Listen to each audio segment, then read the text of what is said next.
Hello, Helvian here. We are back with YuYu Hakusho, Volume 2. This is yeah, I definitely didn't enjoy this volume as much as Volume 1. However, and I do think now that the Yusuke's ordeal arc is coming to an end, and we're gonna go into the rest of the, what was it, what was it called, this saga? Or anything before the Dark Tournament? Um, Spirit Detective Saga. Yeah, that's it. Spirit Detective Saga. I think we can look forward to the series becoming a lot better. Anyways, in this volume, yeah, there's a lot of like one-off stories that I don't really particularly care for too much, but yeah, in this one, yeah, no, there's a lot of weird stuff that I don't really associate with Togashi and like his style in Hunter x Hunter. Like this recap of the last chapter is something I don't you never see in Hunter x Hunter. And it's like maybe it's just emblematic of a you know older age of Shonen Jump, or maybe it's just an older age of Takashi. I'm not sure. I don't. I've read some older manga, a fair amount of older Jump manga, like Video Girl AI and or Video Girl I and Rookies and Slam Dunk and stuff. But I don't really remember there being this type of stuff, like recap and stuff. But yeah, I guess it adds some character, but hmm, there's a bit of charm in it, but definitely a bit odd for me. Anyways, let's see what was going on in this one. These jerks are hounding Keiko, and Yusuke has to find a way to deal with it without breaking his you know condition that he can't talk to her. Um, and yeah, they're jerks. But now that she's out cold from them being jerks, um, he doesn't need this. He doesn't really need to worry about anything. So he take off his mask. He has another mask, which is a funny joke, and then he quite easily deals with these guys. Um, then she wakes up and sees the fire. So I definitely think she realized what was going on. Um, but through her quick thinking, she tries to not have Yusuke get in trouble with his whole deal of not being able to talk to her. And then you can see that later. Um, but this fucking page of Kuwabara's current state of mind kind of reminds me of End of Evangelion a bit. This is before End of Evangelion. Uh, and then he figures out that she was only pretending to be knocked out. So yeah, I think definitely a good moment for Keiko here. Yeah, and then we go back to Shota in this chapter, from chapter 4, and he was being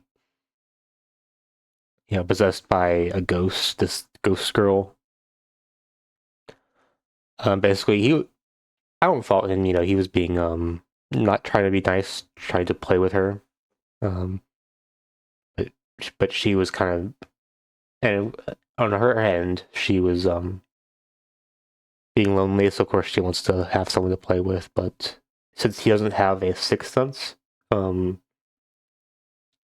since she brings his soul out of his body, it kind of damages himself. So um, it's definitely a bad situation. So yeah. Botan says here the power of ghosts is in their feelings, not their size. Um, so their emotions are the source of the power. So I'm wondering if this carries over into later stuff when it gets more into battle shonen. Um, I don't really remember if that sticks. I don't really remember a lot of the specifics of Yu Hakusho's power system. I know there's a lot of weird abilities, but I don't remember how it like works. You know, like how I remember how chakra works and how Nen works. You know,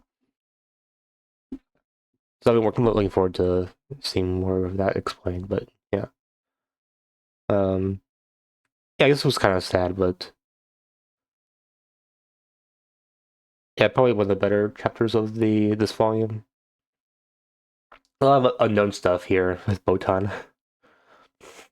But yeah, this is one of the mean about like one of the stuff that isn't really that common in Shonen Jump. Usually, you see this out of shoujo.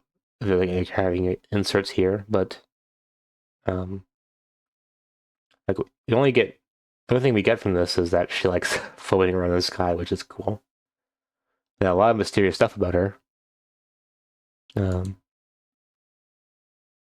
yeah, this stuff was cool about it. But I think we get more into just into purgatory this volume or this chapter. How if they don't have a proper guide, you get lost.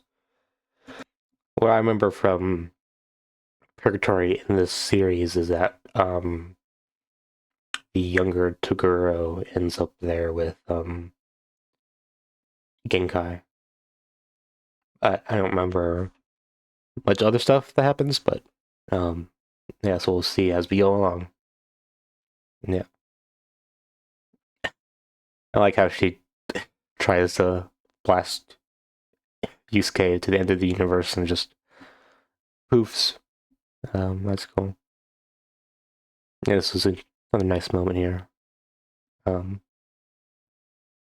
definitely kind of weird seeing Yusuke spank her, but anyways, it was a different time. Uh,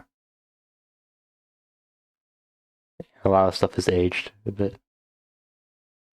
Uh, um, yeah, nice stuff. And then this continues on. We continue on with her. Um, because she just piggybacks right on Yusuke. And we get into this arc where there's these two friends who like she like they're like best friends and stuff, but they're competing over a slot into a scholarship slot to a best school in the prefecture or something. And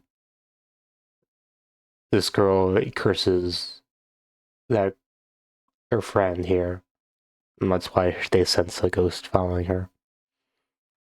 But they make up good enough. Um, but this guy that isn't one of those curses. He's just following the curse because he liked her. He just wants to unwarn her. Um, and yeah, their rivalry, it's resolved good enough here. Um, oh, this is two. Oh, yeah, this was a two chapter arc. Um, yeah, nothing.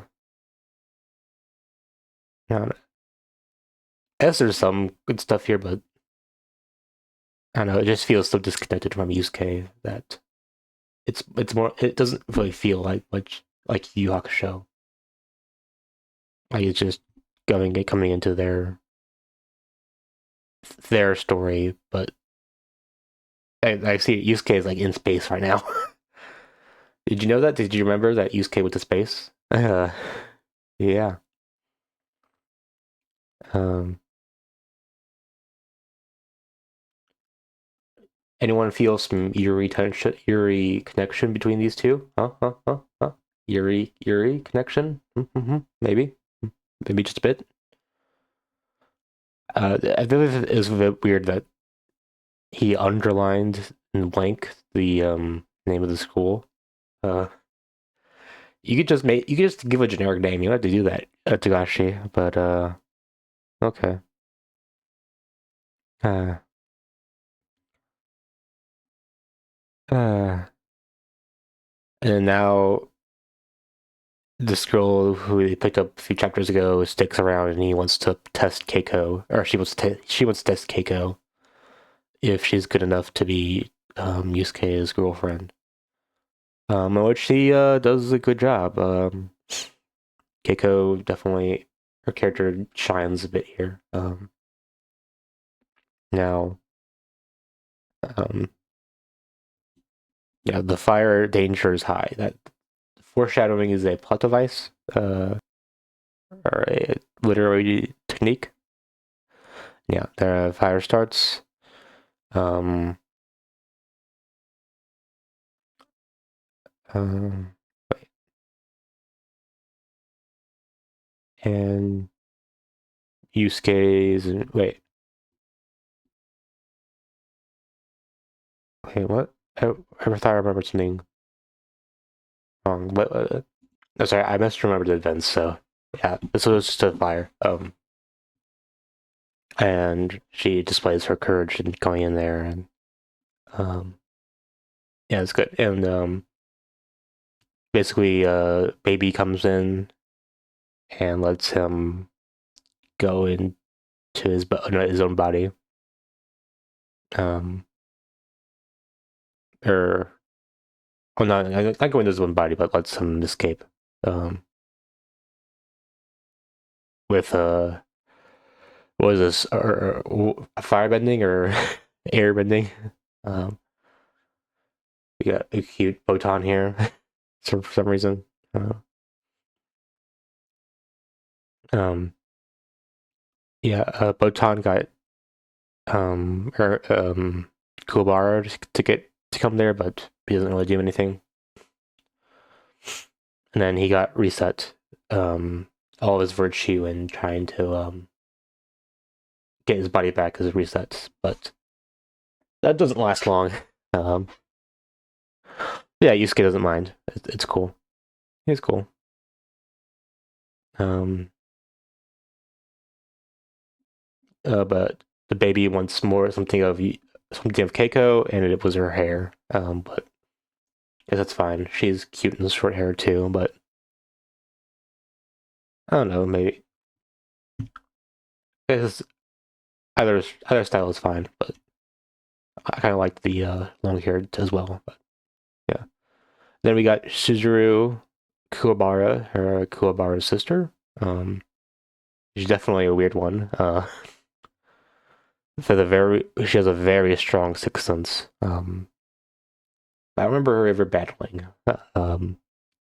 Despite that, but that's nice. How they had this moment here, and then we have probably the arc I didn't like I like the least of this volume, where he just helps out a boxer, kid who was trying to get into boxing, but it shortly involves him getting into his body, and yeah, I don't, wasn't big into it. But starting out here, you get Baby talking about how they'll let Yusuke into his body, um, which is weird. Coming off of the last chapter where they talked about resetting his progress. I guess they don't want this sub arc to continue for much longer. But yeah, he does make a good point there that it's harder to judge his character when he's like a ghost, or he can have limited interactions with other people, with other characters. But I do like how they make the point that he's an idiot in here. That's nice. But yeah, he frames this as the final test, but test like I don't know, it's I guess you could say it's all right, but no, they use boxes and he helps them out. Like, did you remember that Yu Hakusho had boxing? uh, yeah, this one is the really one good chapter. Where it's another test of Keiko where she's staying with her mom that was hospitalized, but Moton had to go possess her mother to tell her to go to Yusuke. She makes a mad dash to Yusuke, and they have a really nice moment here where he's now back to his body. But this is just the start of Yusuke's ordeals. It's just the start of everything to come. Yeah. Good volume. Sorry, I did this faster than what I usually do. 'Cause I want to get this video out because I have to work soon. But yeah, if you like, leave a like, and I'll see you next time. Have a good one.